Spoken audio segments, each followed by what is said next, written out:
আরজি করে রায় নিয়ে, কিন্তু আমি যেহেতু হেলিতে ছিলাম বলে আমি ডিটেলসটা এখনো শুনিনি, তো আপনাদের কাছ থেকেই শুনলাম যে এটা নাকি যাবজ্জীবন দেওয়া হয়েছে। এটা আপনাদের কাছ থেকে প্রথম আমি শুনলাম।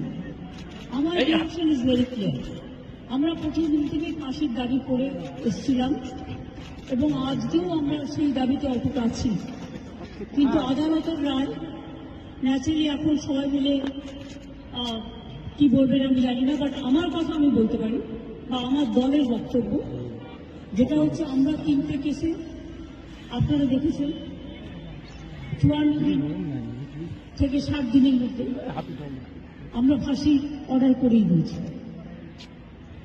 কিন্তু আমি জানি না এটা একটা সিরিয়াস কেস এবং এটা নিয়ে ফাঁসি দাবি আমাদের সবার ছিল।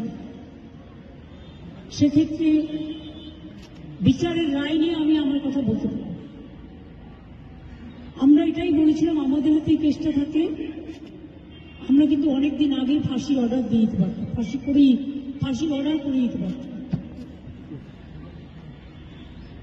আমি জানি না কিভাবে লড়াই করেছেন, কি করেছেন, কি যুক্তি, আপনারা তো লয়াররা জানেন। সুতরাং ডিটেলসটা তো আমি জানি না, ডিটেলসটা তো সিবিআই করেছে এবং আমাদের হাত থেকে তো কেসটা ইচ্ছা করে কেড়ে নিয়ে চলে গেল। আমরা তো বলেছিলাম আমরা যদি করতে না পারি তাহলে আপনারা সিবিআইকে দিন, আমার কোনো আপত্তি নেই, কারণ আমরা চাই বিচার হোক।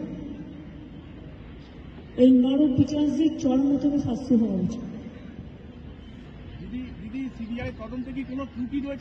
আমি সব বলতে পারবো না, কিন্তু আমি এখনো, আপনিও লয়ার, আমিও অ্যাজ এ লয়ার আমি এ কথা বলছি যে আমি তো ডিটেলস কাগজপত্র দেখিনি, but I am not satisfied.